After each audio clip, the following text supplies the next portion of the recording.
नाग पंचमी का त्योहार, इस पर्व को मनाने के पीछे एक रोचक तथ्य है।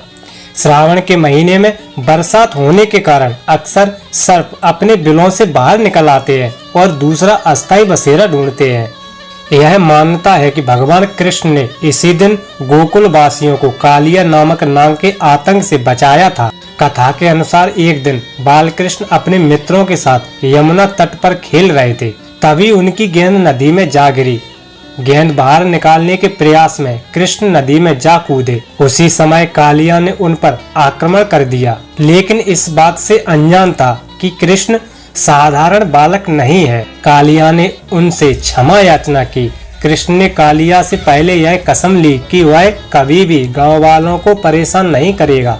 इसके बाद उन्होंने कालिया को छोड़ दिया। प्रचंड नाग कालिया पर कृष्ण की विजय के बाद इस दिन को नाग पंचमी के रूप में श्रद्धा भक्ति से मनाया जाता है। नाग पंचमी के अवसर पर श्रद्धालु भूमि की खुदाई नहीं करते और इस दिन नाग देवता की तस्वीर या मिट्टी से बनी उनकी प्रतिमा के सामने दूध, धान, खील और दूब घास का चढ़ावा करते हैं और नाग देवता की पूजा करते हैं। यह भी मान्यता है कि प्रभु शिव नागों और सर्पों को स्नेह करते हैं और सर्पों और नागों की पूजा अर्चना करने से शिवजी प्रसन्न होते हैं। शिवजी के रुद्र रूप से न केवल मनुष्य बल्कि देवी देवता भी घबराते हैं। इसलिए कुछ श्रद्धालु भगवान शिव के आशीर्वाद हेतु जीवित कोबरा नाग की पूजा करते हैं और उन्हें दूध और अन्य पदार्थों का सेवन कराते हैं। नाग पंचमी की पौराणिक कथा के अनुसार प्राचीन काल में एक सेठ जी थे। उनके 7 पुत्र थे। 7 के विवाह हो चुके थे। सबसे छोटे पुत्र की पत्नी श्रेष्ठ चरित्र की बड़ी सुशील थी, परंतु उसका कोई भाई नहीं था। एक दिन बड़ी बहू ने घर लीपने को पीली मिट्टी लाने के लिए सभी बहुओं को एक साथ चलने को कहा, तो सभी डलिया और खुरपी लेकर मिट्टी खोदने लगे। तभी वहाँ एक सर्प निकला, जिसे बड़ी बहू खुरपी से मारने लगी। यह देखकर छोटी बहू ने उसे रोकते हुए कहा, मत मारो इसे, यह बेचारा निर्दोष है। यह सुनकर बड़ी बहू ने उसे नहीं मारा। तब सर्प एक ओर जाके बैठ गया।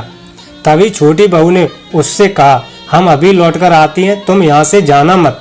यह कहकर वह सबके साथ मिट्टी लेकर घर चली गई और वहाँ कामकाज में फंसकर सर्प से जो वादा किया था आने से भूल गई। उसे दूसरे दिन वह बात याद आई तो सबको साथ लेकर वहाँ पहुँची और सर्प को उस स्थान पर बैठा देखकर बोली, सर्प भैया नमस्कार। सर्प ने कहा, तू भैया कह चुकी है इसलिए तुझे छोड़ देता हूँ, नहीं तो झूठी बात कहने के कारण तुझे अभी डस लेता। वह बोली, भैया मुझसे भूल हो गई, उसकी क्षमा मांगती हूँ।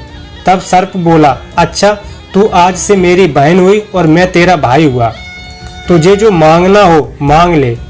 वह बोली, भैया मेरा कोई भाई नहीं है, अच्छा हुआ जो तू मेरा भाई बन गया। कुछ दिन व्यतीत होने पर वह सर्प मनुष्य का रूप रखकर उसके घर आया और बोला कि मेरी बहन को भेज दो। सबने कहा कि इसका तो कोई भाई नहीं था, तो वह बोला, मैं दूर के रिश्ते में इसका भाई हूँ, बचपन में मैं ही बाहर चला गया था। उसके विश्वास दिलाने पर घर के लोगों ने छोटी को उसके साथ भेज दिया। उसने मार्ग में बताया कि मैं वही सर्प हूँ, इसलिए तू डरना नहीं और जहाँ चलने में कठिनाई हो वहाँ मेरी पूंछ पकड़ लेना। उसके कहे अनुसार ही किया और इस प्रकार वह उसके घर पहुँच गई। वहाँ के धन ऐश्वर्य को देखकर वह चकित हो गई।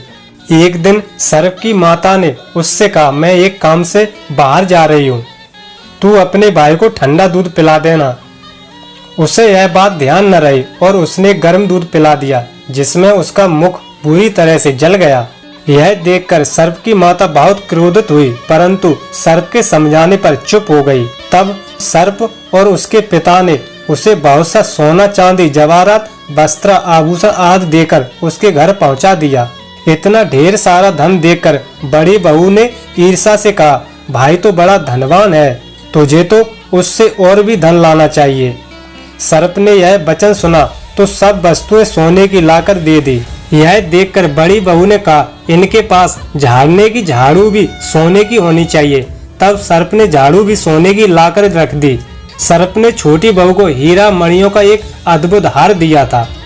उसकी प्रशंसा उस देश की रानी ने भी सुनी और वह राजा से बोली कि सेठ की छोटी बहू का हार यहाँ आना चाहिए।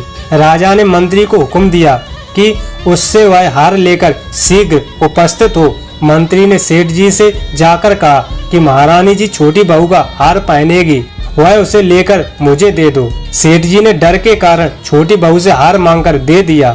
छोटी बहू को यह बात बहुत बुरी लगी। उसने अपने सर्प भाई को याद किया और आने पर प्रार्थना की, भैया रानी ने हार छीन लिया है, तुम कुछ ऐसा करो कि जब वह हार उसके गले में रहे तब तक के लिए सर्प बन जाए, और जब वह मुझे लौटा दे तब हीरों और मणियों का हो जाए। सर्प ने ठीक वैसा ही किया। जैसे ही रानी ने हार पहना वैसे ही वह सर्प बन गया। यह देखकर रानी चीख पड़ी और रोने लगी। यह देखकर राजा ने सेठ के पास खबर भेजी कि छोटी बहू को तुरंत भेजो। सेठ जी डर गए कि राजा न जाने क्या करेगा। वे स्वयं छोटी बहू को साथ लेकर दरबार में उपस्थित हुए। राजा ने छोटी बहू से पूछा, तुमने क्या जादू किया है? मैं तुझे दंड दूंगा। छोटी बहू बोली, राजन अपराध क्षमा कीजिए, यह हार ही ऐसा है कि मेरे गले में हीरो और मणियों का रहता है और दूसरे के गले में सर्प बन जाता है। यह बात सुनकर राजा ने वह सर्प बना हार उसे देकर कहा, अभी पहनकर दिखाओ। छोटी बहू ने जैसे ही उसे पहना वैसे ही हीरो मणियों का हो गया। यह देखकर राजा को उसकी बात का विश्वास हो गया और उसने प्रसन्न होकर उसे बहुत सी मुद्राएं भी पुरस्कार में दे दी। छोटी बहू अपने हार और धन सहित घर लौट आई। उसके धन को देखकर बड़ी बहू ने ईर्ष्या के कारण उसके पति को सिखाया कि छोटी बहू के पास कहीं से धन आया है। यह सुनकर उसके पति ने अपनी पत्नी को बुलाकर कहा, ठीक ठीक बता कि यह धन तुझे कौन देता है। तब वह सर्प को याद करने लगी। तब उसी समय सर्प ने प्रकट होकर कहा, यदि मेरी धर्म बहन के आचरण पर संदेह प्रकट करेगा तो मैं उसे डस लूंगा। यह सुनकर छोटी बहू का पति बहुत ज्यादा प्रसन्न हुआ और उसने सर्प देवता का बड़ा सत्कार किया। उसी दिन से नाग पंचमी का त्योहार मनाया जाता है और स्त्रियां सर्प को भाई मानकर उसकी पूजा करती हैं। यह पर्व पूरे भारत वर्ष में धूमधाम से और विभिन्न रीतियों के साथ मनाया जाता है। रीति रिवाज चाहे कितने ही भिन्न क्यों न हो, पर नाग पंचमी का त्योहार तो एक ही उद्देश्य के साथ श्रद्धा भक्ति के साथ मनाते हैं। श्री राधे।